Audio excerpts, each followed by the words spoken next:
وہ ٹھیک ہے ارے انشاءاللہ۔ لیپ ٹاپ میں کوئی مسئلہ ہوا ہے، ٹھیک ہے۔ تو میں یہ جو ذکر کی بات آئی تھی، تو یہ ہوا تھا کہ عام طور سے ہمارے ہاں جو ذہن میں تصور ہے وہ یہ کہ ذکر جو ہے وہ نام ہے اللہ کو زبان سے یاد کرنے کا، یعنی جس کو آپ کہتے ہیں نا ذکر اللسان، کہ حدیث شریف میں بھی آتا ہے کہ آپ نے فرمایا کہ تمہاری زبان جو ہے وہ ذکر سے تر رہے۔ تو اس لیے میں یہ چاہتا ہوں کہ تھوڑا سا اس میں،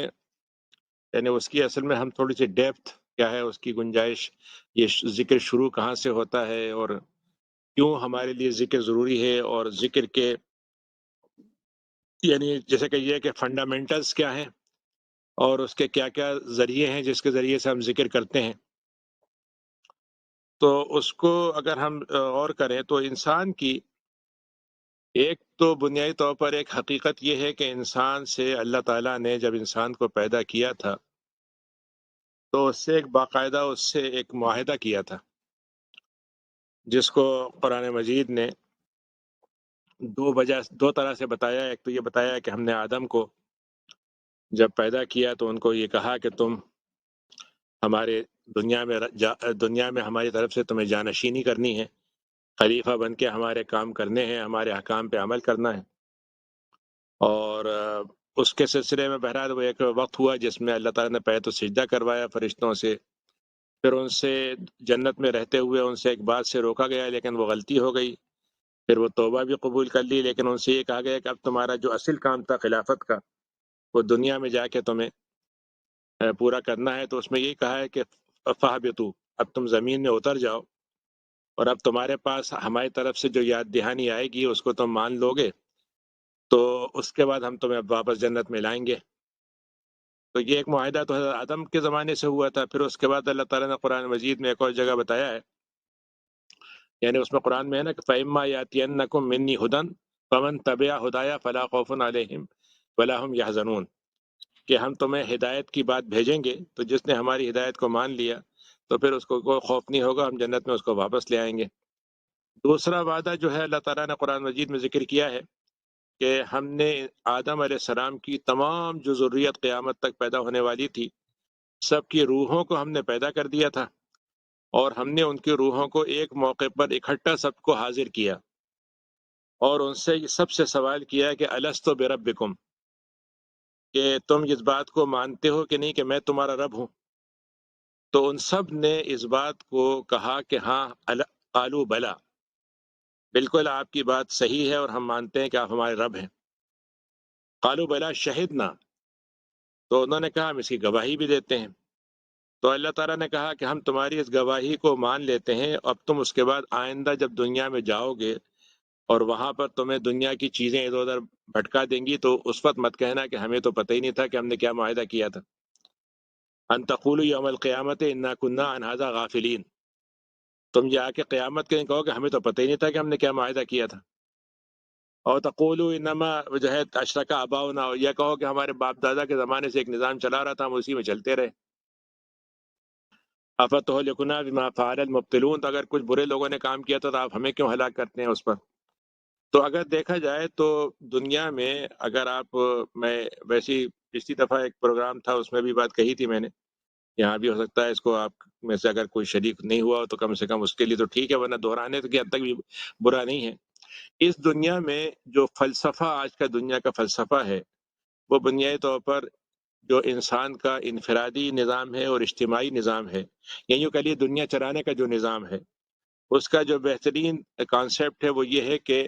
وی are living under social contract. یعنی یہ دنیا جو ہے، روسو نے یہ تجویز پیش کی تھی کہ بھائی جو انسانوں کا آپس میں رشتہ ہوتا ہے، جو سیاست ہوتی ہے، جو حکمراں ہوتے ہیں، وہ ایک سوشل کانٹریکٹ کی بنیاد پر ہوتے ہیں کہ ہماری طرف سے ہم ان کو اختیار دیتے ہیں، ان کو چنتے ہیں، پھر وہ ہماری بھلائی کے لیے اور ہمارے اس کے لیے معاہدے کو پورا کرنے کے لیے اپنی ذمہ داریاں پوری کرتے ہیں۔ تو دنیاوی لحاظ سے تو ہم نے یہ سوشل کانٹریکٹ دریافت کر لیا، یعنی ہماری جو انسانی پہنچ ہے اپنی عقل کے لحاظ سے، جو کچھ بھی ہمیں معلومات ہیں اس کے لحاظ سے، لیکن ہم اس معاہدے کو دریافت نہیں کر سکے جو ہم نے اللہ سے کیا ہے۔ تو ظاہر ہے کہ اس معاہدے کو اللہ تعالیٰ نے اپنے قرآن مجید میں ہم سے بیان کر دیا ہے۔ اب ایک انسان اگر یہ کہے کہ بھائی بات یہ ہے کہ ہمیں تو نہیں معلوم کہ ہم نے کیا معاہدہ کیا تھا اللہ تعالیٰ سے، ہمیں تو یاد ہی نہیں، تو اس کو اگر آپ بالکل ایک معمولی سی مثال سے سمجھیں کہ ایک انسان اگر یہ کہے کہ صاحب مجھے تو یاد نہیں کہ میں ماں کی پیٹ میں کبھی تھا اور میری کیا حالت شروع میں بن رہی تھی، مجھے تو یاد نہیں ہے، تو آپ کا یاد نہ ہونا جو ہے واقعے کے نہ ہونے کی دلیل نہیں ہوتا.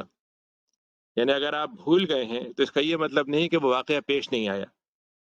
اور اگر کم سے کم آپ کو یاد دہانی کرانا ہو تو ایک آدمی یہ کہہ سکتا ہے کہ دیکھ لو جتنے بھی بچے پیدا ہوتے ہیں وہ ماں کے پیٹ سے پیدا ہوتے ہیں، تو یاد دہانی ہے یہ. تو دوسرے الفاظ میں ذکر جو ہے اس بات کا نام ہے کہ جو چیز ہم پہلے کر چکے تھے اس کو صرف ریمائنڈ کرنا، یعنی نئی بات نہیں ہے یہ. یعنی اگر آپ فرض کیجئے کسی آدمی کو الارم لگا دیتے ہیں آپ، اور آپ الارم میں ٹائم لکھ دیتے ہیں، تو ٹائم جب وہ بجتا ہے تو اس کا کیا مطلب؟ اس کا مطلب ہے کہ آپ نے پہلے سے اس کو پروگرام کیا تھا اور اس کے اندر بتا دیا تھا کہ مجھے فلاں وقت اٹھنا ہے، تو اس نے صرف الارم بجا کر آپ کو یاد دہانی کروائی. یہ نہیں ہو سکتا کہ وہ مشین جو تھی اس کو آپ نے کچھ بھی نہیں کہا ہو لیکن اچانک اس کو خیال آ جائے کہ بھئی ہم ذرا سا ان کو اس وقت اٹھا دیتے ہیں. تو یہی اللہ تعالیٰ کے ساتھ جو معاملہ انسان کا ہے وہ ہے کہ ہم نے ایک اللہ تعالیٰ سے عہد کیا تھا، اور اللہ تعالیٰ نے ہمارے ساتھ احسان یہ کیا ہے کہ بہرحال ہم سے کمزوری ہوتی ہے. ہمارے اندر تین چار قسم کی کمزوریاں ہیں. ایک تو انسان کی فطری کمزوری ہے کہ انسان جو ہے وہ جسے کہتے ہیں کہ نسیان سے بنا ہے. قرآن میں عطا کہا کہ ہم نے آدم علیہ السلام کو پیدا کیا تو فنسیا، وہ بھول گئے، اور ہم نے ان کے اندر طاقت نہیں پائی، یعنی ان کے اندر بہت بڑی عظیمت کی بات نہیں پائی، کمزوری پائی. تو ایک تو نسیان کا مسئلہ ہے کہ اگر آپ کو مطلب یہ کوئی بات یاد تھی اچانک ذہن سے نکل گئی، تو ایک نسیان کا مسئلہ ہے. دوسرا جو ہوتا ہے وہ انسان کے اوپر غفلت طاری ہو جاتی ہے، کہ غفلت کا مطلب یہ کہ کچھ اور چیزیں جو تھیں وہ انسان کے اوپر ایسی حاوی ہو گئیں کہ اور باقی باتیں ذہن سے نکل گئیں. اب مطلب فرض کیجئے کہ بھئی آپ جاب میں لگے ہوئے ہیں، آپ کام کیے جا رہے ہیں کہ اچانک ایک دم ذہن میں آیا کہ ارے نماز کا وقت نکلا جا رہا ہے. تو ایک چیز نے انسان کو قرآن میں کہ اقترب للناس حسابهم وهم فی غفلۃ معرضون، کہ انسان کا وقت حساب کا قریب آتا چلا جا رہا ہے مگر وہ ابھی آپ اپنے آپ کو غفلت میں ڈالے ہوئے. تیسرا جو ہے وہ ظاہر ہے کہ انسان کے اندر دونوں چیزیں موجود ہیں، اچھائی کا جذبہ بھی ہے، برائی کا جذبہ بھی ہے. تو اگر برائی کا جذبہ جو ہے کبھی انسان پہ غالب آ جائے تو پھر وہ اس کی اچھائی کے حصے کو کمزور کر دیتا ہے، تو معصیت انسان کرنے لگتا ہے، نافرمانی کرنے لگتا ہے، خرابیاں آنے لگتی ہیں. چوتھی چیز یہ ہے کہ شیطان کا بھی ایک اپنا وسوسہ موجود ہے جو انسان کو بگاڑنے میں لگا رہتا ہے. وہ چاہتا ہے کہ شیطان کا سب سے بڑا وسوسہ یہ ہے کہ اللہ تعالیٰ سے اور اللہ کی یاد سے دور کر دے، یعنی اللہ تعالیٰ سے انسان کو غافل کر دے، دور کر دے. اور اس کے بعد آخری درجہ یہ ہو جائے کہ اللہ تعالیٰ سے انسان مایوس بھی ہو جائے. پانچویں چیز یہ ہے کہ جب انسان جو ہے دنیا کے اندر بہت سی حالتیں جب اس پر آتی ہیں جو انسان کو کہہ لیجئے کہ کچھ وقت زیادہ لمبا گزر جاتا ہے، تو انسان کے اندر یہ بات آتی ہے کہ اب تو حالات کبھی نہیں بدلیں گے، جیسا ہوں میں ویسے ہی رہوں گا. یعنی جس کو قرآن مجید نے ذکر کیا ہے کہ اب پرانی قوموں کو ہم نے جو دیا تھا کہ ان کو کیا ہوا کہ فطال علیہم الامد فقست قلوبہم، لمبی مدت تک ان کو قیادت ملتی رہی، لمبی مدت تک ان کو انعامات ہوتے رہے ان کے اوپر، تو ان کے اندر دلوں میں سختی پیدا ہو گئی. دل میں جو ایک نرمی ہونی چاہیے، جو اللہ کی طرف رجوع کرنے کا مزاج ہونا چاہیے، وہ کمزور ہوتا چلا گیا. دنیا کی چیزوں نے ان کو ایک قسم کا جیسے کہتے ہیں خود کفیل بنا دیا، یعنی اسباب پر ان کو اتنا اعتماد ہو گیا کہ اب ان کو خدا کی ضرورت نہیں رہی. تو یہ بھی ایک چیز ہے. پھر اس کے ساتھ ساتھ ظاہر ہے کہ انسان کے اندر اگر اور مزید خرابی آ جائے کہ اس کے اندر انکار پیدا ہو جائے، خدا کا انکار پیدا ہو جائے، تب تو وہ ذکر کو مانتے ہوئے بھی نہیں مانے گا. یعنی قرآن مجید میں اللہ تعالیٰ نے کہا کہ وَكَم مِّنْ آیَةٍ فِي السَّمَاوَاتِ وَالْأَرْضِ يَمُرُّونَ عَلَيْهَا وَهُمْ عَنْهَا مُعْرِضُونَ. دنیا میں کتنی ہی نشانیاں ہیں جو ہم روزانہ صبح شام، ہر صبح شام ہر انسان کو دکھاتے ہیں، مگر وہ ان کی توجہ نہیں دیتا، وہ موڑ کے نکل جاتا ہے. تو اس لحاظ سے اگر دیکھا جائے تو انسان کی ضرورت ہے کہ اس کو یاد دہانی کرائی جائے، اور یاد دہانی اسی چیز کی کرائی جائے جو وہ آلریڈی پہلے سے اس کے بارے میں اس نے اپنے آپ کو ایگریڈ کر لیا تھا، اپنے بات کو مان لیا تھا، اس کے اندر کہیے کہ کانٹریکٹ سائن کر دیا تھا. یعنی اب میں مثلا فرض کیجئے کہ میں کمپنی کا ملازم ہوں اور اس کے بعد میں کمپنی کے آفس میں بھی جا کے بیٹھ جاؤں، لیکن مطلب یہ کہ اپنے گیم کھیلنے لگوں، وہاں پر فون کرنے لگوں، اور کوئی آدمی یہ کہے کہ بھئی آپ یہاں پر جاب کے لیے آئے ہیں، آپ کا کام جو ہے یہاں پر وہ ہے، تو وہ کہ صاحب کوئی فرق نہیں پڑ رہا، کوئی نہیں دیکھ رہا اس وقت، میں اپنا کام کر رہا ہوں. تو ایک آدمی پھر آپ سے یہ کہے گا بھائی آپ کا ایک ماہانہ رپورٹ یا سالانہ رپورٹ بنے گی، تو اس رپورٹ کو ذہن میں رکھیے گا، اس وقت یہ چیزیں سامنے آ جائیں گی۔ تو یعنی 3 لفظ ہیں جن کو اگر ہم سمجھ لیں تو اس سے آگے کی بات میری آسان ہوگی۔ ایک ہے ذکر۔ ذکر کا تو مطلب یہ ہے کہ ریمائنڈر، یعنی وہ چیز جو انسان کو آگے کی زندگی کے لیے جو بھی اس کو ہے، وہ بھی اس کی ذمہ داری تھی جو تھی، اس کو یاد دہانی کرائی جائے۔ اور ایک یاد دہانی والی چیز، اور ایک ہے تذکیر۔ تذکیر یہ ہے کہ اس کو اس کی یاد دہانی کا ایک نوٹس بھیج دیا جائے، یاد دہانی کا کوئی علامت کے طور پر یاد دہانی کی کچھ ایسی باتیں بتا دی جائیں جو یاد دہانی کے لیے مفید ہوں جی۔ اور تیسری چیز ہے تذکرہ۔ تذکرہ تو ہمارے ہاں اردو میں تو ہم تذکرہ کے معنی ہوتے ہیں کہ ہم کسی کا تذکرہ کر رہے تھے، یعنی اس کے بارے میں باتیں کر رہے تھے، لیکن تذکرہ کا مطلب عربی میں ہے یعنی ایسی چیز جس سے یاد دہانی آسان ہو جائے۔ یعنی کچھ واقعات ہوتے ہیں، کچھ شخصیتیں ہوتی ہیں، کچھ تاریخی حالات ہوتے ہیں، اور کچھ کہہ لیجئے کہ ایسے علامتیں ہوتی ہیں جس کے ذریعے سے انسان کو یاد دہانی آسان ہو جاتی ہے۔ تو اس لحاظ سے اگر آپ دیکھیں تو قرآن مجید میں یہ انسان کو بتایا گیا ہے کہ ہم تمہیں ذکر بھیجیں گے۔ اچھا، یہ اللہ نے احسان کیا کہ اس نے کہا کہ ہم تمہیں پھر بھی ایک کام احسان کا یہ کریں گے کہ تمہیں ایک ذکر کی چیز بھیج دیں گے تاکہ تمہیں یاد دہانی ہو جائے۔ تو سب سے بڑا بڑا ذکر تو اصل میں ہے اللہ کو یاد کرنا، یعنی جو ذکر ہے اصل بنیادی طور پر وہ ہے اللہ کو یاد کرنا۔ یعنی قرآن مجید میں اللہ تعالیٰ نے کہا کہ وَلَذِكْرُ اللَّهِ اکبر، یعنی جب تم فرض کرو کہ نماز پڑھ رہے ہو، تم مثلا حج کرنے جا رہے ہو، تم زکوٰۃ دے رہے ہو، تم سارے کام کر رہے ہو، تو تمہارے ذہن میں بالکل یہ ہے کہ یہ حج ہے اور اس میں یہ کام کرنے ہیں، تھک رہے ہو، پریشان ہو رہے ہو، اس کے لیے تم نے بڑی محنت کی ہے، پیسے خرچ کیے ہیں، سب کچھ ہو رہا ہے، لیکن اچھا یہاں تک کہ جنگ ہو رہی ہے، جنگ میں مار دھاڑ ہو رہی ہے، ہر طرح کی جان خطرے میں، سب کچھ ہے، لیکن اللہ تعالیٰ نے کہا کہ دونوں موقع میں اللہ نے کہا کہ وَلَذِكْرُ اللَّهِ اکبر۔ یہ یاد رکھنا کہ عبادت کر رہے ہو یا دنیا کے مصروفیت میں ہو، اصل چیز ہے اللہ کو یاد رکھنا۔ یعنی حج بھی ہم اس لیے کروا رہے ہیں تاکہ تمہارے اندر اللہ کا ذکر پیدا ہو جائے۔ یہاں تک کہ قرآن میں کہا کہ وہ جب تم اگر جاؤ وہاں پر وہ جو ہے اس میں ہے کہ جب تمہارا مقابلہ ہو تو تم ثابت قدمی کے ساتھ رہو، فَاثْبُتُوا، پھر کہا کہ وَاذْكُرُوا اللَّهَ، اور اس موقع پر بھی یاد رکھنا کہ اللہ تعالیٰ کیا کیا کہا تھا تم سے، کیا حلال ہے اللہ کا، کیسے مطلب کسی کو بے جان کو نہیں مارنا ہے، بغیر گناہ کے نہیں مارنا ہے، جس آدمی کی کوئی مطلب یہ ہے کہ جس نے کوئی غلطی نہیں کی ہے یا بچے ہیں ان کو نہیں مارنا، یہ سب باتیں تمہیں اس وقت بھی یاد رکھنی ہے۔ تو یہ گویا گویا دوسرے الفاظ میں ذکر جو ہے ایک ایسے مائنڈ سیٹ کا نام ہے جس میں آپ جو پری اکوپائڈ، آپ کے پاس ایک ایگریمنٹ تھا، وہ آپ کو یاد کراتا رہے، کرانے کا نام ہے۔ اور اس کے لیے تذکیر اب وہ ہے تو ریمائنڈر پہ ریمائنڈر آتے رہتے ہیں جو انسان کو ریمائنڈ کرتے ہیں اور اس کو یاد دلاتے ہیں۔ تو اس میں سب سے بڑا جو تذکیر ہوتی ہے وہ تو ہوتی ہے دل کی، یعنی دل میں یہ بات انسان کے تازہ رہے کہ مجھے یہ کام کرنا تھا، مجھے یہ ذمہ داری دی گئی ہے، مجھے یہ کام مجھ سے غلطی ہو گئی ہے یا مجھے واپس آنا ہے۔ تو دل کا ذکر سب سے بڑا، اسی لیے قرآن نے کہا کہ وَذَكِّرْ فَإِنَّ الذِّكْرَىٰ تَنفَعُ الْمُؤْمِنِينَ، کہ آپ یاد دہانی کراتے رہیے اور اس سے مومنین کو بڑا فائدہ ہوتا ہے۔ ایک جگہ اللہ تعالیٰ نے کہا کہ الا بذکر اللہ تطمئن القلوب، اللہ کی یاد آ جاتی ہے تو دلوں میں اطمینان پیدا ہو جاتا ہے، دلوں کے اندر تازگی اور تر و تازگی اور ٹھہراؤ پیدا ہو جاتا ہے۔ تو ذکر دل کا ہے۔ اس کے بعد جو ہے وہ انسان کا جو ذکر ہے دوسرا، وہ ہے انسان کے وہ اعمال جس کے ذریعے سے اللہ تعالیٰ کی یاد قائم رہے۔ اب مثلا اللہ تعالیٰ نے کہا ہے قرآن میں کہ اقم الصلاۃ لذکری، نماز اس لیے پڑھو تاکہ تمہیں مجھے یاد میری بنی رہے، یعنی تھوڑے تھوڑے لمحے کے لیے ہم تمہیں نماز کے لیے بلاتے ہیں، تو اس کا مطلب یہ کہ تم نے 5 وقت میں ہم کو یاد کر لیا، تب تم 24 گھنٹے بھی ہماری یاد کو باقی رکھو گے اور تمہیں یاد آتا رہے گا۔ تو ایک انسان کا ذکر جو ہے وہ دل سے ہے، ایک انسان کا ذکر جو ہے اعمال سے ہے۔ پھر اس کے بعد انسان کے اندر جو اللہ تعالیٰ نے ایک اور ذکر رکھا ہے، وہ ہے رکھا ہے کلام میں، اللہ کا جو کلام ہے قرآن، اس کو اللہ نے کہا کہ وَإِنَّهُ لَذِكْرٌ لَكَ وَلِقَوْمِكَ،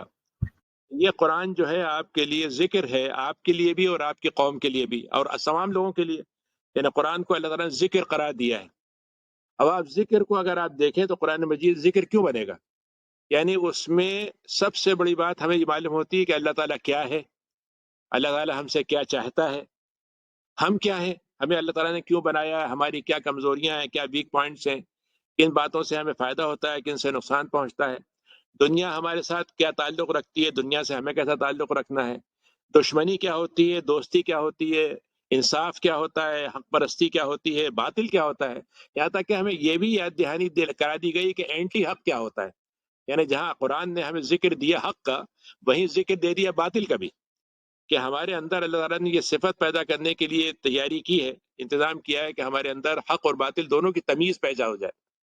کہ ہم جب قرآن جو ہے ہمیں یہ بتا رہا ہے کہ حق آئے گا تو ایک ہی رنگ میں آئے گا، باطل سینکڑوں رنگ میں آئے گا، لیکن تم ہر رنگ میں اس کو پہچاننے کی تمہارے اندر ذکر ہونا چاہیے.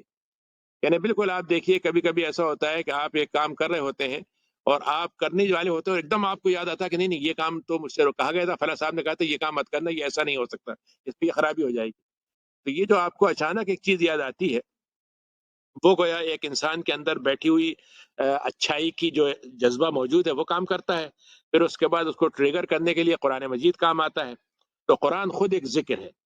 اور یہ ذکر جو ہے پوری زندگی کا ہے. یعنی یہ ذکر جو ہے ایک لمحے کا نہیں ہے کہ بس ایک لمحے میں ہم نے یاد کر لیا، کوئی پروگرام میں دل میں اتار لیا، کب کیپسول کی طرح کھا لیا. تو وہ بھی ذکر ہے جو زندگی بھر چلے گا اور زندگی کے تمام معاملات میں چلے گا. یعنی ایسا نہیں ہے کہ جب میں مطلب یہ کہ فرض یہ گھر میں بیٹھا ہوں تو وہ ذکر کو میں نے سوئچ آف کر دیا، اور میں مثلا مسجد میں گیا تو وہ سوئچ آن ہو گیا، اس کے بعد معلوم ہوا کہ بھائی اپنی تفریح کی زندگی میں گیا تو پھر سوئچ آف ہو گیا، سیاست کی زندگی میں آیا تو وہاں پھر سوئچ آف ہو گیا. یعنی یہ ذکر جو ہے یہ آپ کی زندگی کے ہر لمحے کو آپ کو وہ ریمائنڈ کرتا رہے گا جو آپ کو کرنا ہے اور جو نہیں کرنا، یعنی دونوں باتوں کو وہ بتاتا رہے گا. اب اس میں قرآن مجید میں ایک عجیب بات اللہ نے ذکر کی ہے کہ اللہ نے یہ تو کہا کہ ہمارا ذکر ہے قرآن، لیکن اس میں اللہ نے یہ بھی کہا کہ قرآن تمہارا بھی ذکر ہے. بفیہ ذکرکم افلا تعقلون. تم اگر قرآن کو غور سے دیکھو گے تمہیں پتہ چلے گا کہ تمہارے لیے ہم نے وہ ساری باتیں رکھ دی جو تمہارے لیے مفید ہے، یا جو تمہیں یاد رہنا چاہیے یا یاد آ جانا چاہیے. یعنی دوسرے الفاظ میں قرآن صرف اللہ کا تذکرہ نہیں ہے بلکہ انسان کا بھی تذکرہ ہے. اور حقیقت یہ ہے کہ اگر آپ انسان کو انسان بنانا چاہتے ہیں، اس کے اندر انسانیت دیکھنا چاہتے ہیں اور چاہتے ہیں کہ انسان واقعی دنیا کے اندر انسان بن کے رہے، تو قرآن مجید ہی واحد کتاب ہے جو کتاب ذکر ہے برائے انسانیت. اور اس کے مطلب یہ کہ اور برائے ذکر کا مطلب یہ کہ وہ خود بھی ذکر ہے اور انسانیت کا ذکر بھی اس کے اندر رکھا گیا ہے. اور اسی لیے جو آتا ہے کہ حضرت عائشہ سے پوچھا گیا کہ نبی کریم صلی اللہ علیہ وسلم کے اخلاق کیا تھے، تو انہوں نے کہا تم قرآن نہیں پڑھتے، کانا خلقہ القرآن، یعنی جو قرآن ہے وہی آپ کے اخلاق میں تھا. تو قرآن جو ہے وفی ذکرکم، تمہارا ہم نے ذکر اس میں کیا ہے. تو اس کے لحاظ سے یعنی ہمارے بہت سے بڑے اچھے اقوال ملتے ہیں کہ ایک صاحب نے کہا کہ ذرا میں اپنا ذکر تو دیکھوں کہاں پر ہے میرا ذکر. تو بڑے اونچے درجے کے لوگ تھے، تو انہوں نے کہا بھائی ان میں سے تو میں نہیں ہوں. بہت برے قسم کے لوگ تھے، انہوں نے کہا الحمدللہ اس میں سے بھی میں نہیں ہوں. پھر انہوں نے ذکر دیکھا کہ ایسے لوگ ہوتے ہیں جو اللہ کو یعنی غفلت بھی آ جاتی ہے لیکن یاد کر لیتے ہیں، غلطی ہو جاتی ہے توبہ کر لیتے ہیں، کمزوری ہوتی ہے تب بھی مطلب یہ ہے کہ اللہ کو بھولتے نہیں ہیں. تو انہوں نے کہا میں ان میں سے ہوں. تو اگر انسان دیکھے تو اپنے آپ کو تلاش کر سکتا ہے کہ قرآن کی کس آیت کے اور کس لحاظ سے میں فٹ ہوتا ہوں. تو میرا سب سے بڑا ذکر تو اللہ تعالیٰ کی وہ کتاب ہے، اور اس کے بعد اللہ تعالیٰ نے اور چیزوں کو بھی علامت بنا دیا ہے ذکر کا. یعنی مثلا فرض کیجئے کہ جب ہم کوئی ذکر کرتے ہیں اور یعنی آپ مثلا فرض کیجئے کہ آپ ایک چیز خریدنے جا رہے ہیں، اور خریدتے ہوئے آپ کے ذہن میں اگر یہ سوال پیدا ہوتا ہے کہ بھئی یہ چیز جو ہے یہ حلال ہے کہ نہیں ہے، اس میں اللہ تعالیٰ نے اس سلسلے میں کیا کہا ہے، تو آپ کو اس موقع کا ذکر حاصل ہو گیا. آپ ایک فرض کیجئے کہ ملازمت کر رہے ہیں یا آپ تجارت کر رہے ہیں یا آپ کسی کوئی اور ایسی دنیاوی معمولات میں ہیں، آپ سیاست میں ہیں، اور اس موقع پر آپ کے ذہن میں یہ بات تازہ رہتی ہے کہ بھئی یہ بات مجھے نہیں کرنی، یہ بات کرنی ہے. تو اس کا مطلب یہ کہ آپ کو اللہ کا ذکر حاصل ہے. اسی طریقے سے انسان جو ہے سو رہا ہے، جاگ رہا ہے، جو فطری کام کر رہا ہے، جو انسان کی فطری کام ہے، اس میں بھی اس کو یہ خیال ہوتا ہے کہ میں اللہ تعالیٰ اس میں مجھے کس طریقے سے پسند کرتا ہے کہ میں ایسا کروں، کھانے کا میرا انداز کیا ہو، سونے کا انداز کیا ہو، خاندانی زندگی کا انداز کیا ہو. اس کا مطلب اس میں بھی اس کو ذکر حاصل ہو گیا. اچھا اب یہ ذکر جو ہے اگر 24 گھنٹے حاصل ہو تو کیا کہنے، لیکن ایسا ہوتا نہیں ہے کیونکہ انسان کی دوسری صفتیں جو ہیں وہ اس پہ کبھی کبھی غالب آتی ہیں. تو ایشو یہ نہیں ہے کہ غفلت سے ذکر ختم ہو جائے، ایشو یہ ہے کہ جب بھی غفلت کا حملہ ہو تو واپسی ذکر کی طرف کیسے ہو. تو اس میں یعنی توبہ کے ذریعے سے ہوگی، استغفار کے ذریعے سے ہوگی، مختلف قسم کے کاموں سے ہوگی. بھول گئے تب بھی ذکر ہو سکتا ہے۔ اچھا پھر اس کے بعد اس ذکر کے درجے آپ بڑھاتے چلے جائیے، آپ کی انفرادی زندگی میں ذکر آ گیا، اب آپ اجتماعی زندگی میں لے آئے، اب آپ اپنے مالی معاملات میں لے آئے، اس کے بعد آپ اپنے مطلب یہ کہ معاشرتی زندگی کے اندر لے آئے، اور اس میں پھر ایک دوسرے کا جو ذکر ہے وہ ایک دوسرے کو یاد دہانی، ایک دوسرے کو، جس کو میں نے کہا نا تذکیر، کہ ایک دوسرا یاد دلاتا رہے، دوسرے آدمی کو اس نے یاد دلا دیا، اپنی بات تھی دوسرے کو بتا دی اور دوسرے کے ساتھ شریک ہو گیا، تو یہ تذکیر بھی فائدہ پہنچاتی ہے۔ اور اس کے ساتھ ساتھ اگر آپ دیکھیں تو انسان جو ہے وہ یعنی اگر یعنی فرض کیجئے کہ قیامت کے دن ہمیں یہ ذکر حاصل ہو، یعنی جب ہم ساری دنیا کی چیزوں کو دیکھ لیں، حقیقت کو دیکھ لیں اور کہ الحمدللہ آج ہمیں ذکر حاصل ہو گیا، تو اللہ تعالیٰ کہتا ہے وَأَنَّا لَهُ الذِّكْرَ، وہاں پہنچ کے اگر تمہیں ذکر ہوا تو اب کوئی فائدہ نہیں۔ یعنی دوسرے الفاظ میں یہاں پر جو ذکر حاصل ہو رہا ہے، مجھ سے یہ کہا گیا کہ اللہ تعالیٰ جو ہے وہ غیب میں ہے، اللہ تعالیٰ نے جنت غیب میں رکھی ہے، چھپی ہوئی ہے تو میں دکھے گی نہیں، ہم نے وعدہ کیا ہے غیب میں رکھا ہے، تو اگر مجھے وہ بغیر دیکھے ہوئے اگر وہ چیز ذہن میں بیٹھی ہوئی ہے اور وہ یاد دلا رہی ہے مجھے، تو اس کا ذکر کام کرے گا۔ وہ چیز میرے سامنے آ جائے تو پھر تو اب دیکھیے نا، مثلا فرض کیجئے آپ کے رشتے دار ہیں، دوسرے ملک میں رہتے ہیں، آپ کو بالکل سامنے نہیں دکھ رہے، آج کل تو چلیے خیر بات بھی ہو جاتی ہے، بلکہ فون سے ویڈیو کی بھی بات ہو جاتی ہے، لیکن دور تو ہے، لیکن آپ کے ذہن میں وہ غائب نہیں ہوتے، یعنی آپ کے ذہن میں ان کا تذکرہ ہوتا رہتا ہے، آپ کے ذہن میں تازہ ہوتا رہتا ہے، آپ کو باتیں یاد آتی رہتی ہیں، آپ کی اپنی زندگی کا ماضی ہے جو گزر چکا ہے، اب کہیں نہیں پایا جاتا، لیکن آپ کے ذہن میں بیٹھا ہوا ہے، آپ کو باتیں یاد آ جاتی ہیں کہ فلاں بات ایسا ہوا تھا، فلاں بات ایسے ہوئی تھی، فلاں واقعہ اس طرح سے ہوا تھا۔ تو یہ سارے جو ہے یہ انسان کو یہ بتانے کے لیے ہیں کہ یہ ساری چیزیں جو ہیں یہ ہم نے یوں ہی نہیں بنا دی ہیں۔ اچھا پھر اس کے بعد اللہ تعالیٰ نے یہ کہا کہ ہم نے اس تذکیر کو، اس ذکر کو تمہارے اعمال نامے کے ساتھ جوڑ دیا ہے، یعنی اگر تم نے یاد کیا یا نہیں کیا، لیکن ہمارے پاس اس کا پورا ریکارڈ ہم رکھے ہوئے ہیں۔ قرآن مجید میں اللہ تعالیٰ نے کہا کہ جب ہم قیامت کا دن ہوگا تو ہم کہیں گے یہ تمہاری کتاب تمہارے جسم سے ہم نکال کے دکھا دیتے ہیں، اقرا کتابک کفا بنفسک الیوم علیک حسیبا، آج اپنی تم کتاب خود پڑھ لو، تمہیں خود معلوم ہو جائے گا کہ جو باتیں تم نے کہی تھی وہ ہم نے پوری پوری لکھی ہیں کہ نہیں لکھی۔ اب اس کے لکھنے والے فرشتے بھی ہیں، اس کے بعد اللہ تعالیٰ کا اپنا نظام بھی ہے، پھر اس کے بعد ہمارے جسم میں بھی چیزیں ہیں جو ہمیں پوری چیزوں کو ریکارڈ کرتی ہیں۔ آج کی چیزوں نے تو ہمیں بتائی دیا، جو جتنے انسٹرومنٹ آج پیدا ہو گئے ہیں یہ ثابت کر دیتے ہیں کہ انسان کا ریکارڈنگ سسٹم جو ہے دنیا میں اللہ تعالیٰ نے بنایا ہوا ہے، ہر چیز میں ریکارڈنگ سسٹم موجود ہے۔ تو یہ ذکر جو ہے بنیادی طور پر انسان کو یعنی علامتوں کے ذریعے سے بھی کیا گیا ہے۔ اچھا پھر اس کو اللہ تعالیٰ نے ایک اور چیز کہی ہے، وہ ہے تذکرہ۔ تذکرے کا مطلب یہ ہوتا ہے کہ ایسے واقعات یا ایسی شخصیتیں جو جن کو یاد کریں آپ تو ان کے پیچھے ایک پوری تاریخ یاد آ جائے آپ کو۔ یعنی آپ مثلا فرض کیجیے فرعون کا واقعہ ہے، کہ فرعون کے واقعے کو آپ پڑھیں، اس کی تاریخ پڑھیں کہ کتنی شاندار انہوں نے ڈائنیسٹی تھی ان کی، کیا کیا انہوں نے بڑے بڑے کام کیے اور پھر کس طریقے سے وہ تباہ ہوا۔ تو قرآن نے کہا کہ وَذَكِّرْهُمْ بِأَيَّامِ اللَّهِ، اللہ تعالیٰ نے کہا ہے قرآن مجید میں کہ آپ ان کو ہمارے ان دنوں سے یاد دہانی کرا دیں جو جو ان پر گزر چکے ہیں، اور آپ کو اس میں قرآن مجید نے کیا کہا کہ ان فی ذالک لذکر لمن کان لہ قلب او القى السمع وهو شہید۔ تو اگر ایسے واقعات ہو رہے ہیں،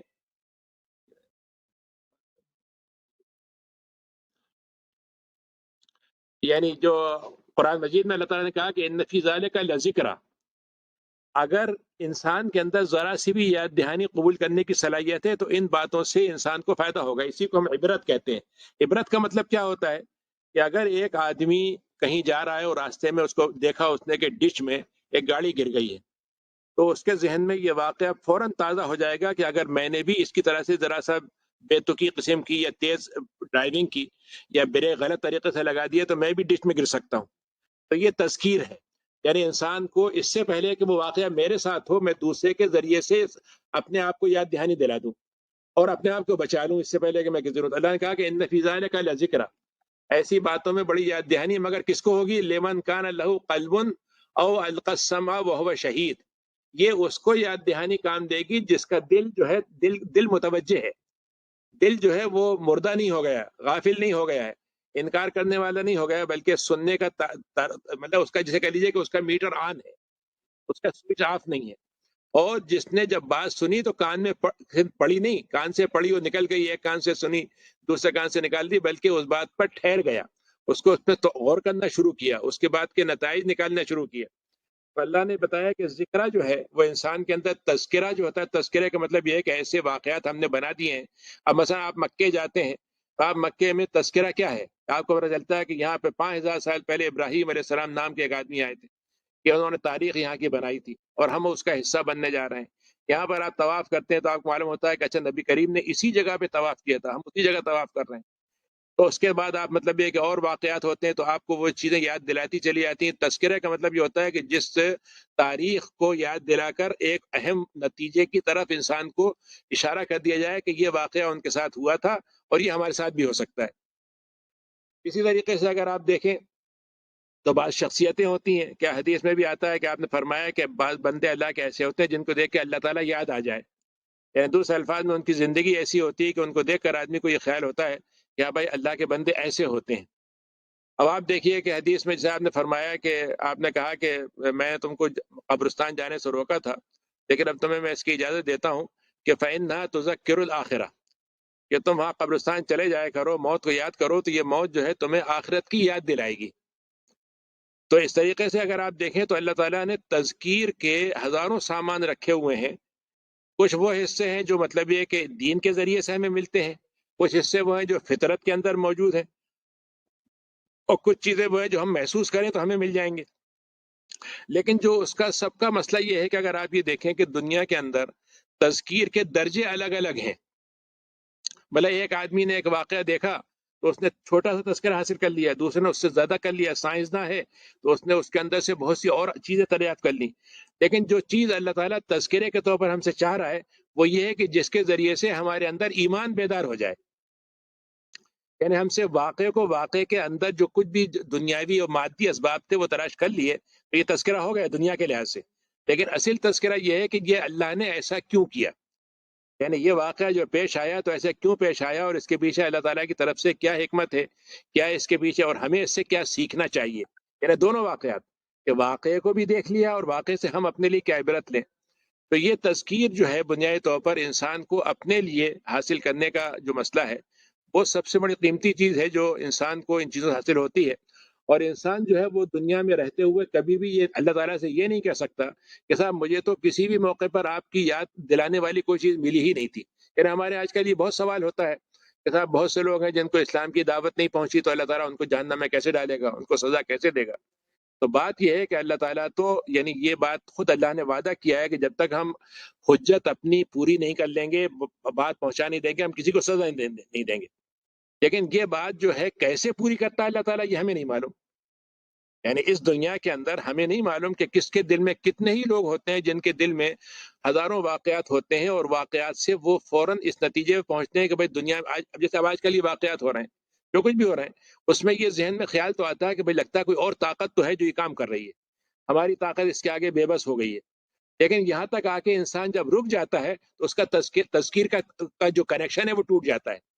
لیکن اگر اس تذکیر کو آخری انجام تک پہنچا دے تو اس میں اللہ تعالیٰ اس کو مل جائے گا اور اللہ تعالیٰ سے اس کا تذکرہ جو ہے تعلق جڑ جائے گا. اور یہی مقصد ہے، اس کو اللہ تعالیٰ چاہتا ہے کہ انسان کے اندر ایسی چیز پیدا ہو کہ وہ اس کو کرے. تو تذکرے کے دو حصے ہوتے ہیں، ایک تو یہ ہوتا ہے کہ آپ کے ذہن میں ایک چیز محفوظ ہو جائے، یعنی یہ تذکرے کا ایک حصہ ہے. اور دوسرا حصہ یہ ہے کہ وہ جو محفوظ ہے وہ ہر وقت آپ کے ذہن میں تازہ رہے. یعنی میموری میں بہت سی چیزیں ہوتی ہیں جو انسان کو ہر وقت یاد نہیں رہتی، لیکن ذکر کا مطلب یہ ہے کہ وہ چیزیں آپ کی میموری کے ساتھ ساتھ آپ کے ذہن میں تازہ بھی رہیں. یعنی اب مثلا میں فرض کیجئے کہ نماز کے لیے اٹھ رہا ہوں تو میرے ذہن میں یہ بات تازہ ہے کہ مجھے نماز پڑھنی ہے، اس لیے میں اٹھا تھا. تو یہ جو چیز ہے یہ قرآن مجید نے ہمیں اس کو بتایا ہے. اچھا، پھر اللہ تعالیٰ نے نبی کریم کو بھی ذکر بنایا ہے کہ وہ نبی کریم جو ہے وہ خود ایک یاد دہانی کی چیز ہے. کہ اللہ تعالیٰ نے کہا کہ آپ نے فرمایا قرآن میں ہے کہ لقد انزلنا الیکم کتابا فی ذکر، اس کے بعد ہے کہ وَإِنَّهُ لَذِكْرٌ لَكَ وَلِقَوْمِكَ، اور اس کے بعد اللہ نے کہا کہ فَاسْأَلُوا أَهْلَ الذِّكْرِ قَدْ أَنزَلَ اللَّهُ إِلَيْكُمْ ذِكْرًا رَسُولًا. یعنی یہ قرآن کی آیت ہے سورۃ طلاق کی. اللہ تعالیٰ نے کہا کہ ہم نے تمہارے لیے ذکر بنایا رسول کی شکل میں. یعنی جب ہم نے رسول بھیجا اور ایک انسان ہمارے جیسا، لیکن جب وہ رسول بن جاتا ہے تو آپ دیکھیے اس کے اندر کیا تبدیلی آتی ہے، کیسا وہ اخلاق کا نمونہ بن جاتا ہے، کیسے وہ باتیں بتاتا ہے جو انسان کے لیے ضروری ہیں لیکن انسان کو معلوم نہیں. تو خود رسول بھی ایک ذکر ہے. تو اگر دیکھا جائے تو رسول کا آنا، ہر آدمی کوئی اپنے آپ کو دعویٰ کر کے رسول بنا لے، بھلے ہر ایک بنا لے، لیکن یہ کہ اللہ تعالیٰ جو ہے جب چنتا ہے تبھی وہ جا کے رسول بنتا ہے۔ وہ رسول 40 سال تک ایک انسان رہتا ہے، ایک جملہ نہیں کہتا ایسی کوئی بات کا جو عجیب سی ہو، لیکن 40 سال کے بعد وہ عجیب باتیں کہنے لگتا ہے۔ تو اللہ تعالیٰ نے کہا کہ ہم نے وہ بنایا۔ پھر اس کو اللہ تعالیٰ نے کہا کہ فَاسْأَلُوا اہل ذکر، اللہ تعالیٰ نے پھر یہ کہا کہ ہم نے تمہارے اندر جو لوگ بنائے ہیں رسولوں کے بعد، ایسے لوگ ہیں جن کے اندر ذکر تازہ ہے، یعنی جو ذکر کو یاد رکھتے ہیں، تو ان سے پوچھ لیا کرو، یعنی جس کو اہل علم کہتے ہیں، علم والے جو ہیں ان سے سوال کر لیا کرو اگر تمہیں پتہ نہ ہو۔ تو معلوم ہوا کہ ذکر کا ایک حصہ جو ہے علماء کے درمیان میں ہوگا، تو قرآن مجید کا ایک ذکر وہ ہے جو ہر انسان کو حاصل ہے۔ قرآن میں نا کہ وذکر فإن الذکریٰ تنفع المؤمنین، مومنین کو ایک حصہ فائدہ پہنچاتا ہے، لیکن ایک حصہ وہ ہے جو علم کے ذریعے سے آتا ہے، یعنی وہ حصے کو فرض کیجئے اگر مجھے نماز کے احکام معلوم کرنے ہیں، روزے کے احکام معلوم کرنے ہیں، تو ایسا نہیں ہوگا میں نے نماز کا لفظ پڑھا اور ڈکشنری میں مطلب دیکھا اور مطلب نکل آیا، بلکہ اس کے لیے کچھ نہ کچھ فقہی احکام معلوم کرنا پڑیں گے۔ تو ایک ذکر وہ ہے جو عام آدمی کے لیے اللہ نے رکھا ہے قرآن میں نا کہ وَلَقَدْ يَسَّرْنَا الْقُرْآنَ لِلذِّكْرِ، ہم نے ہر آدمی کے لیے قرآن کو آسان بنایا ہے، لیکن یہ آسان وہ حصہ ہے جو ہر آدمی کو بغیر کسی علم کے بھی حاصل ہو جائے گا۔ مثلا اگر یہ کہیں کہ قرآن ایک ہے، اللہ تعالیٰ کی کتاب ہے، یا اللہ تعالیٰ نے اس کو اتارا، اللہ ایک ہے اور اللہ نے رسول پہ اتارا، تو اس کے لیے بہت لمبی چوڑی تعلیمات کی ضرورت نہیں ہے۔ لیکن قرآن مجید کے بہت سے آیتیں ایسی ہیں جس کو سمجھنے کے لیے زیادہ علم کی ضرورت پڑے گی، عربی کا علم ہو، قرآن مجید کے بتانے والے مفسرین کا نے کیا کہا اس کو سامنے رکھا جائے، حدیث کی تشریح دیکھی جائے۔ تو ایک ذکر تو عام آدمیوں کے لیے ہوا، ایک ذکر وہ ہے جو بڑے بڑے لوگوں کے لیے ہے۔ پھر اس کے بعد اللہ تعالیٰ نے کہا کہ فَاذْكُرُوا اللَّهَ كَذِكْرِكُمْ آبَاءَكُمْ وَأَشَدَّ ذِكْرًا، تمہیں جو باتیں یاد رہتی ہیں وہ تمہارے خاندان یاد ہے، تمہارا قبیلہ یاد ہے، تمہارے اپنے مطلب یہ ہے کہ جو تمہارے حالات ہیں وہ تمہیں یاد ہیں کہ میرے باپ دادا یہ تھے، فلاں یہ تھے۔ اللہ نے کہا کہ اس سے بڑھ کر تمہیں اللہ کا ذکر اس سے اوپر رکھنا چاہیے، اس ذکر کے مقابلے میں اللہ کا ذکر تمہارے اوپر وہ رہنا چاہیے۔ پھر اس کے بعد اس میں جو ایک چیز ہے، اس میں کہا کہ وَذِكْرَىٰ لِأُولِي الْأَلْبَابِ، قرآن مجید میں اللہ تعالیٰ نے کہا کہ ہم نے یہ ذکر جو ہے عقل والوں کے لیے بھی رکھا ہے، یعنی قرآن مجید میں اللہ تعالیٰ نے ذکر کیا ایک جگہ کہ یتفکرون فی خلق السماوات والارض،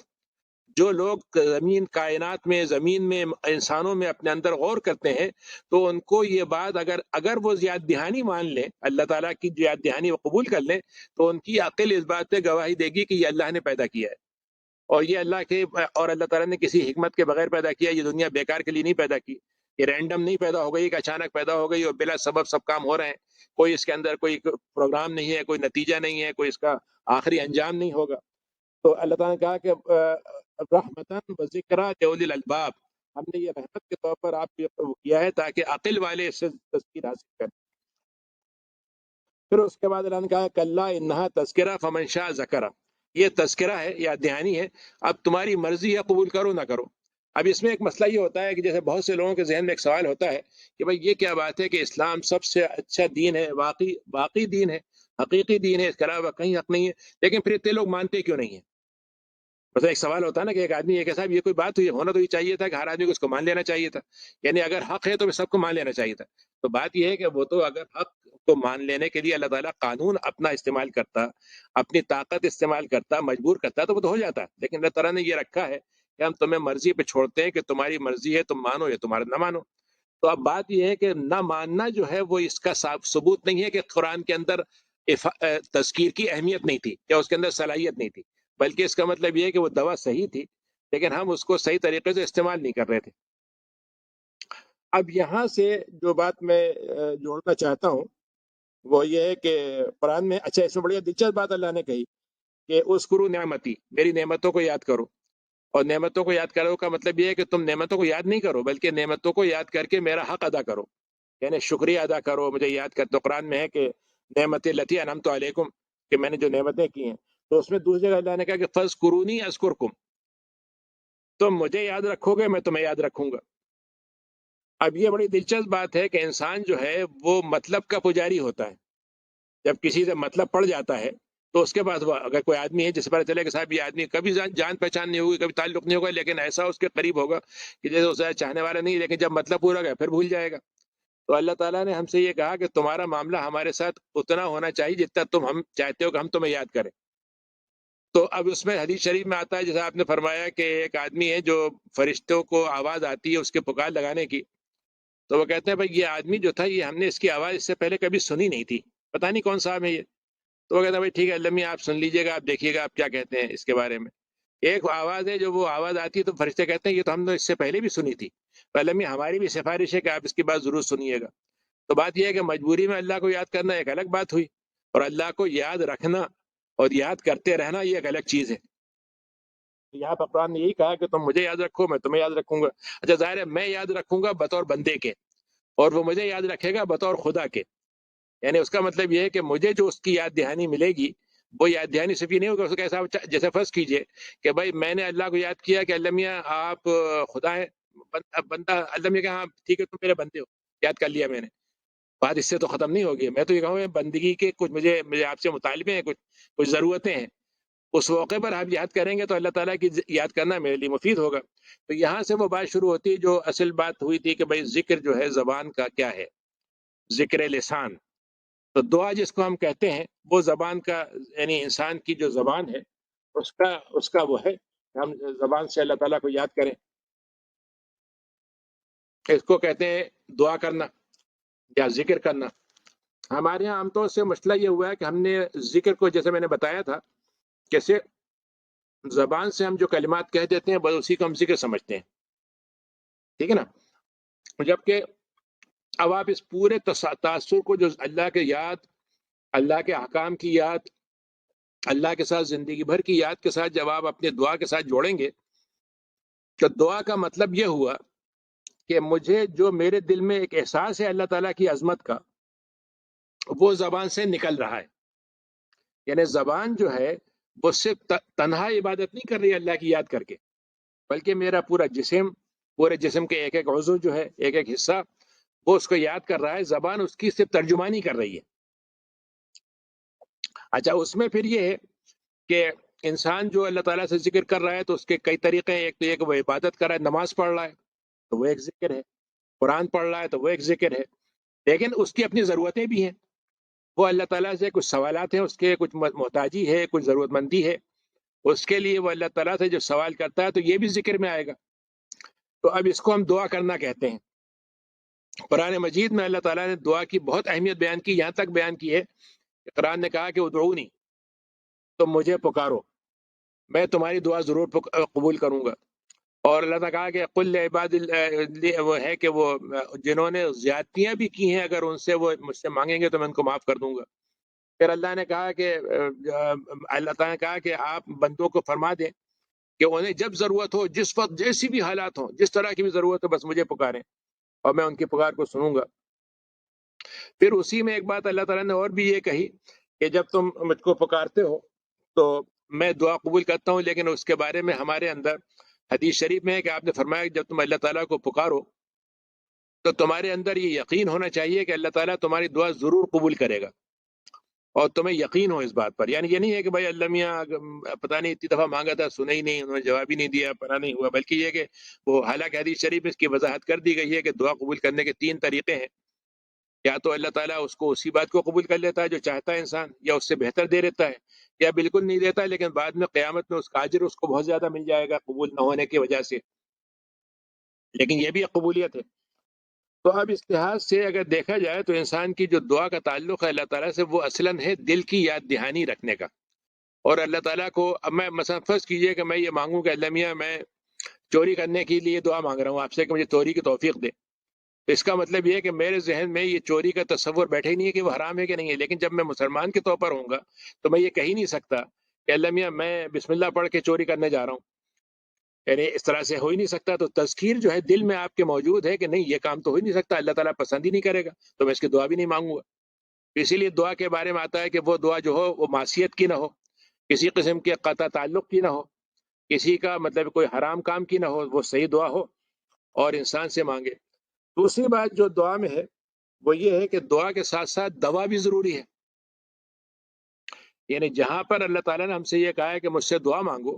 وہیں اللہ تعالیٰ نے مجھ سے یہ بھی کہا ہے کہ استعانت حاصل کرو، واستعینوا بالصبر والصلاۃ،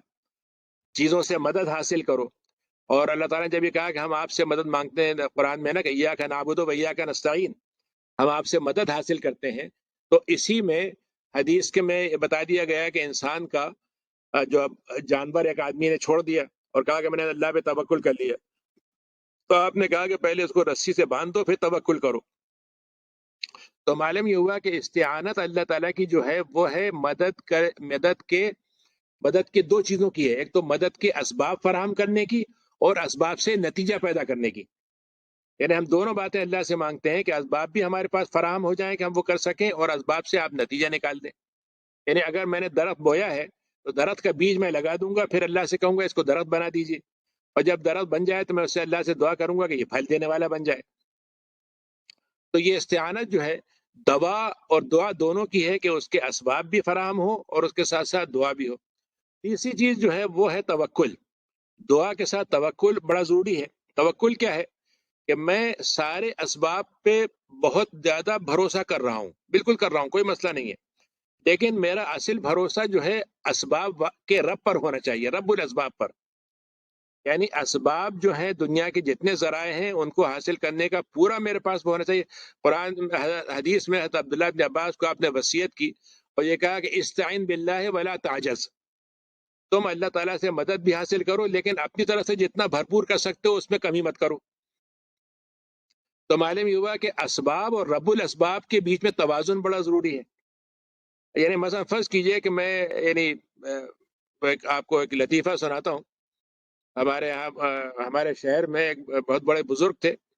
تو ان کے یہاں ایک بہت ہی نیک صالح نوجوان آیا کرتے تھے، اور مجلس ہوتی تھی ان کی ہر اتوار کو. تو اس مجلس میں وہ شریک ہوتے، اور شریک ہونے کے بعد آخر میں دعا کے لیے لوگ کہتے ہیں ان سے، ہر ایک کہتے ہیں لوگ بزرگوں سے، تو وہ کہتے ہیں صاحب دعا کریے گا میری اولاد صالح ہو، نیک اولاد اللہ تعالیٰ مجھے دے. تو وہ بزرگ جو تھے وہ دعا کر دیتے تھے ان کے لیے. ایک دفعہ پتہ نہیں کیا ہوا، ان سے انہوں نے پوچھا کہ میاں آپ کے وہ بچے کی عمر کیا ہے جس کے لیے آپ دعا کے لیے کہہ رہے ہیں؟ تو انہوں نے شرما کے کہا کہ حضور ابھی تو میری شادی نہیں ہوئی ہے. تو اب اگر آپ اولاد صالح کی دعا کروا رہے ہیں اور شادی نہیں کریں گے تو اولاد صالح کی دعا جو ہے وہ اس کے بعد ہی تو کام کرے گی. تو کہنے کا میرا مطلب یہ ہوتا ہے کہ دنیا کے جو اسباب ہیں وہ بھی اختیار کرنا ضروری ہے، اور اس کے بعد اس کو مطلب یہ ہے کہ اللہ تعالیٰ سے یہ حاصل کرنا ہے کہ اللہ میاں میں نے سبب بنا دیے ہیں لیکن توکل آپ پر ہے، توکل اسباب پر نہیں ہے. یہ تذکیر بھی مطلب بڑی ضروری ہے. تو اگر یہ چیزوں کو ہم کریں تو اس میں یعنی سب سے اہم چیز جو خاص بات ہے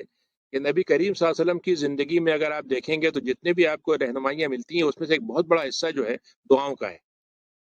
اور خاص طور سے ہمارے محدثین نے اور بہت سے لوگوں نے اس کو ادب سے بھی دعائیں آپ کی جمع کی ہیں. تو آپ اس میں دو چیزیں بڑی خاص طور سے غور کریں گے اس پہ دعاؤں میں. ایک تو یہ ہے کہ جتنے اچھے الفاظ سے آپ نے دعائیں مانگی ہیں اس سے اچھے سے ہم مانگ نہیں سکتے. یعنی بہترین اسٹینڈرڈ الفاظ ہیں جس میں اللہ تعالیٰ کے ساتھ آپ نے دعا مانگی ہے. تو گویا ہمیں یہ بتا دیا کہ اگر تمہیں مانگنا ہے تو ان الفاظ کے ساتھ تم دعا مانگو. ایک تو یہ. دوسرا یہ کہ آپ اس میں ملے گا کہ پوری زندگی کی دعائیں ہیں وہ. یعنی وہ صرف ایسا نہیں ہے کہ جیسے ہمارے ہوتا ہے کہ بھائی دو چار دعائیں ہم نے بتا لی کہ فلاں گھر میں داخل ہوتے ہوئے یہ ہے، مسجد میں داخل ہوتے ہوئے یہ ہے، جوتا اتارتے ہوئے ایسا ہے. یہ دعائیں ہیں یقیناً ہے، لیکن آپ دیکھیے تو اس میں ہر زندگی کا ایک ایک معمول. یعنی آپ دشمنوں سے کے پاس جا رہے ہیں تو اس کی دعائیں ہیں، آپ دوستوں کے درمیان میں تو اس سے دعائیں ہیں، آپ گھریلو زندگی گزار رہے ہیں، شادی کی زندگی گزار رہے ہیں تو اس کی دعائیں ہیں. ہر ایک کی دعائیں ہیں، اور مصیبت کی، مشقت کی، خوشی کی، جتنے بھی ہو سکتی ہیں. یعنی آپ مطلب نبی کریم صلی اللہ علیہ وسلم کی اگر آپ دعائیں پڑھیں گے، اور خاص طور سے وہ دعائیں جن میں ان کے اوپر کوئی تکلیف ہوئی ہے، تو آپ کو اندازہ ہوگا کہ اس کے اندر رسول سے بڑھ کر جو انسانیت کا درد ہے ان کے اندر، ان کی الفاظ میں، اس سے اچھا درد آپ کو مل نہیں سکتا. جیسے طائف سے آپ واپس ہوئے تو آپ نے جس طریقے سے ستائے گئے تھے اور آپ نے اس پہ جو تکلیف کا اظہار کیا ہے، لیکن آپ یہ دیکھیے کہ اس میں کتنی زبردست بات ہے کہ آپ نے ساری تکلیفیں بیان کر دی، لیکن آخر میں ایک جملہ کہہ کر اللہ تعالیٰ پہ سارا کام ختم کر دیا کہ اللہ میاں آپ یہ ساری شکایتیں اپنی جگہ، لیکن اگر آپ مجھ سے راضی ہیں تو پھر مجھے پھر کسی کی فکر نہیں. تو آپ اندازہ کیجئے کہ اس کے اندر، کیونکہ ہمارے یہاں مشکل یہ ہوتی ہے کہ دعاؤں میں ہمارا شکوہ بہت ہو جاتا ہے، کبھی کبھی مایوسی بہت ہو جاتی ہے، کبھی مطلب یہ ایک طرفہ بات ہو جاتی ہے. تو توازن بھی اس میں بڑا آپ کو زندگی میں ملتا ہے. اسی میں ایک آخری بات یہ ہے کہ ہمارے ہاں آپ کو دیکھا ہوگا آج کل تو قلعے بہت چلنے لگے ہیں دعاؤں کے، اتنے وظیفے اتنے پڑھ لیے، اتنے لاکھ گنا. تو وہ بقول اقبال کے کہ جیسے وہ دعا جو ہے قسم کی اللہ میاں سے ڈیلنگ ہو گئی ہے کہ میں نے اتنے کام کیا، اللہ میاں آپ میری طرف سے اتنے کر دیں، تو وہ مطلب ایک اکاؤنٹ میں اتنا ڈال دیں میرے. تو کہنے کا مطلب یہ ہے کہ اللہ تعالیٰ سے جو یہ دعا میں کر رہا ہوں یہ میری پوری عاجزی، بندگی اور پوری طرح سے اپنے مطلب یہ اپنے آپ کو اللہ تعالیٰ کے آگے ڈالنے کے لیے یہ درخواست ہے، حکم نہیں ہے. ایک تو یہ ہے. اور دوسرا یہ ہے کہ یہ خالی ایک بالکل ایک فلیٹ قسم کی لسٹ نہیں ہے کہ ایک لسٹ پڑھا دی ہم نے، یہ میری ڈیمانڈ ہے، ذرا دیکھ لیجیے گا اس کو. بلکہ اس کا مطلب یہ ہے کہ دل سے ایک بات نکلتی ہے. تو کبھی کبھی بالکل ایسا ہو سکتا ہے کہ دعا میں آپ کو جو الفاظ آپ کے اوپر آئے ہیں، کیفیت طاری ہوئی ہے، اور ایسے الفاظ ہو سکتے ہیں جو آپ کو ذہن میں بالکل نئے نئے آ رہے ہیں، تو وہ بھی کیفیت بڑی اہم ہوتی ہے کہ دعا میں کیفیت بھی ہو. اسی لیے دعاؤں کی کیفیت میں اگر آپ دیکھیں تو کبھی ہوتا ہے کہ آپ کو اکیلے میں دعا کرنا اچھا لگتا ہے، کبھی معلوم ہوا کچھ لوگوں کے ساتھ مل کر دعا کی جائے. اسی لیے نبی کریم نے بھی بتایا کہ دعا کے مختلف ہونے کے مختلف اسباب واقعات ہوتے ہیں، مختلف قسم کے تاریخیں یا دن ہیں جن میں دعا زیادہ قبول ہوتی ہے. تو گویا وہ کیفیتیں بھی بنتی ہیں اور کیفیتوں کے ساتھ وہ واقعات بھی مفید ہوتے ہیں. تو ان سب چیزوں کے ساتھ آدمی کو مطلب یہ ہے کہ وہ کرنا چاہیے. اور اصل چیز یہی ہے جو قرآن مجید نے کہا کہ ان الذین یستکبرون عن عبادتی، جو دعا نہیں مانگتے وہ میرے تکبر میں مجھ سے تکبر دکھاتے ہیں. یہ دنیا کا واحد رشتہ ہے اللہ تعالیٰ سے ہمارا، کہ دنیا میں آپ کوئی رشتہ بتائیے جو اگر 10 دفعہ 20 دفعہ آپ مانگیں اس سے، تو 21ویں دفعہ یہ نہیں کہتے کہ بھائی کب تک مانگتے رہو گے، مطلب تمہارا وقت مانگنے پہ اتر آئے ہو، مثلا کوئی بھی ہو سکتا ہے. لیکن یہ واحد رشتہ ہے انسانوں کا جو اللہ تعالیٰ سے ہے کہ دو باتوں سے اللہ تعالیٰ ناراض ہوتا ہے، کہ میں اس سے مانگوں نہیں، اور 2-4 دفعہ مانگنے کے بعد پھر کہوں کہ مطلب پتہ نہیں اب اللہ میاں دیں گے کہ نہیں دیں گے. ٹھیک. تو اللہ تعالیٰ ہم سے یہ کہہ رہا ہے کہ تمہیں مجھ سے ہی مانگنا ہے اور مانگتے رہنا ہے. اور دوسرے الفاظ میں یہ اللہ تعالیٰ کے نزدیک ہماری بندگی، عاجزی اور تواضع کی علامت ہے. اگر ہم نہیں مانتے ہیں تو اس میں تکبر کی علامت ہے. یہ مطلب میں بہت سے واقعات زندگی میں آتے ہیں، کبھی کبھی آپ کو اسٹرائک کرتے ہوں گے. میرے بھی ہوتا ہے کہ مثلا فرض کیجئے کہ بھائی کسی کا خاتون کا واقعہ ہوا کہ ان کے بچے نہیں تھے.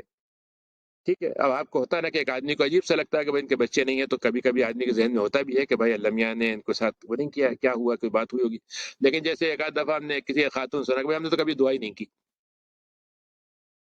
مطلب اب آپ نے دعا نہیں کی تو آپ نے تو اس کو بے نیازی کی بات کی نا، کہ بے نیازی کے عالم میں کہا کہ ہمیں بچے کی ضرورت نہیں. لیکن یہ بے نیازی کی بات نہیں ہے، اللہ تعالیٰ سے آپ نے کوئی قسم کا جو کہہ لیجئے کہ لا تعلقی کا اظہار کیا. تو کبھی کبھی اللہ تعالیٰ کے لیے یہ بہت بڑا یعنی اللہ تعالیٰ نے یہ طے کیا ہے کہ بہت سی چیزیں وہ بغیر مانگے دے دے گا، لیکن کچھ چیزوں کے بارے میں اللہ تعالیٰ نے یہ طے کیا ہے کہ ہم بغیر مانگے نہیں دیں گے. یعنی اللہ تعالیٰ نے قرآن مجید میں کہا کہ جو لوگ یہ سمجھتے ہیں کہ ہم نے ان کو دنیا دے دی ہے بغیر مانگے، جی ہم ان کو خیر بھی بغیر مانگے دے دیں گے، ایسا نہیں ہوگا. تو حقیقت یہ اگر آپ دیکھیں تو بہت سے لوگوں کو جتنا ملتا نہیں چاہتے تھے یا اتنا چاہتے تھے اس سے کہیں زیادہ مل جاتا ہے اور بغیر مانگے مل جاتا ہے. لیکن خیر کے معاملے میں اللہ تعالیٰ کی طرف سے ڈیمانڈ یہ ہے کہ تم ڈیمانڈ کرو گے تو ہم دیں گے. ہماری طرف سے خواہش ہو اور وہ سچی خواہش ہو تو اس کو وہ ہو. اچھا، پھر اس کے بعد ہم جب دعا کرتے ہیں تو اس کے ساتھ ساتھ ہمیں یہ بھی معلوم ہونا چاہیے دعا کرنے کے بعد ہمارے دعا پہ حقوق ہو جاتے ہیں. یعنی یہ خالی دعا کر کے بات ختم نہیں ہو گئی، جب بھس کی دعا قبول ہو گئی تو بات ختم نہیں ہو گئی، بلکہ اس کے بعد کے حقوق بھی باقی ہیں کہ اب ہم نے دعا میں اللہ تعالیٰ سے عہد کیا تھا تو ہم اس کا شکر ادا کریں مثلا. اور اس کا اگر اللہ نے کوئی چیزیں دی ہیں تو ہم اس کے ساتھ دوسروں کا اگر اس میں حق ہے تو وہ ادا کریں. اور اس کے علاوہ مطلب یہ کہ اس کو اچھائی کے لیے استعمال کریں، حرام میں اس کو استعمال نہ کریں. تو یہ ساری چیزیں جو ہیں ذکر کے تحت آتی ہیں اور یہی چیزیں ذکر کو اور دعا کو جوڑتی ہیں. تو کہنے کا مطلب یہ ہے کہ جو میں بات رکھنا چاہ رہا تھا وہ میں نے اس کو ذرا سا گھما پھرا کے کہہ لیجئے یا بہت پیچھے سے لے جا کے شروع کیا ہے. لیکن اختتام یہی ہے کہ دعا انسان کی زندگی کا بہت اہم حصہ ہے. لیکن اس اہم حصے کی اہمیت یہ ہے کہ جب ہمارے ذہن میں 3-4 باتیں تازہ رہیں. ایک تو ہمارے ذہن میں یہ تازہ ہو کہ صرف دنیا میں واحد ذات اللہ کی ہے جو غنی ہے، بے نیاز ہے، اور جو ہر چیز دینے پہ قادر ہے، اور جس کا مطلب یہ کسی کے اوپر کسی کا زور اس پہ نہیں چلتا، ٹھیک، اور رحیم ہے اور مطلب سب کچھ ہے. اور دوسرا یہ ہے کہ یہ تازہ رہے کہ ہم محتاج ہیں، ہم بندے ہیں. ہمیں مطلب یہ ہے کہ ہم دنیا کے سارے اسباب بھی جمع کر لیں تب بھی ہمارے پاس کہیں نہ کہیں کوئی کمی رہ جائے گی. تو ہمیں عاجزی کا احساس ہو، اللہ کی حاکمیت کا اقرار ہو، اور اس کے بعد پھر ہم مطلب یہ ہے کہ یہ کہیں کہ اللہ تعالیٰ سے ہم دعا مانگنے کے بعد اس کا حق بھی ادا کریں گے. یعنی مطلب ہم نے اگر مانگ لیا، مطلب کسی آدمی نے جا کے کوئی چیز لے لی، اس کو جیسے ہی وہ مل گیا ہوں کہ جائے ہم آپ کو پہچانتے بھی نہیں. تو اس کا مطلب یہ ہے کہ دعا کے بعد کا رشتہ جو ہے وہ اللہ کے ساتھ اور زیادہ مضبوطی کا رشتہ ہو کہ اللہ نے میری اتنی سن لی اور میری باتوں کو اللہ نے کیسے کیسے دے دیا جس کا میں حقدار بھی نہیں تھا. تو اس لحاظ سے یہ دو تین چار چیزیں بنیں گی تو پھر دعا کے الفاظ جو ہے وہ قیمتی بھی ہوں گے، مؤثر بھی ہوں گے، اور اللہ تعالیٰ کی نظر میں اس کا یعنی جو فائدہ ہے اجر کی شکل میں تو ہوگا ہی ہوگا، لیکن نتائج کی شکل میں بھی ضرور ہوگا. یہ ضرور ہو سکتا ہے کہ وہ دیر سویر کے ساتھ ہو. حدیث میں آتا ہے کہ آپ نے فرمایا، اللہ تعالیٰ کہتا ہے کہ جب کوئی ظلم مظلوم پکارتا ہے تو اللہ تعالیٰ کہتا ہے کہ قسم ہے اس ذات کی جس کے میں اپنے مظلوم ظالم کی خلاف تیری مدد کروں گا چاہے کچھ دیر لگ جائے. تو یہ چیزیں اگر ہوتی ہیں تو یہ ایمان کو بھی بڑھائیں گی، اللہ تعالیٰ سے تعلق کو بھی بڑھائیں گی، اور دنیا میں ہماری جو زندگی میں ہم بہت سی چیزوں میں الجھتے رہتے ہیں، ہم ہزاروں وسائل پہ اپنی وقت ضائع کرتے ہیں اور اس میں ہم آخر میں آ کے مایوس ہو کے گزر جاتے ہیں. ہمارا ایک اللہ سے رشتہ بن جائے تو یہ رشتہ جو ہے دوسری چیزوں سے بے نیاز بھی کر دے گا. بقول اقبال کے کہ وہ ایک سجدہ جسے تو گراں سمجھتا ہے، ہزار سجدوں سے دیتا ہے تجھے نجات. تو ہماری مشکل آج کل یہ ہو گئی ہے کہ ہم دعا تو بڑی زبردست کرتے ہیں، مسجد میں بھی کرتے ہیں، ختم بھی کراتے ہیں، نذر و نیاز بھی کرتے ہیں، لیکن اس کے بعد جب مسجد سے باہر نکلتے ہیں تو اللہ کو بھول جاتے ہیں، اللہ کے احکام کو بھول جاتے ہیں. ہمیں یاد ہی نہیں رہتا کہ ابھی ہم نے اللہ تعالیٰ سے کچھ عہد کیا تھا. تو بہرحال دعا ایک عہد بھی ہے، اور اس عہد کو پورا کرنے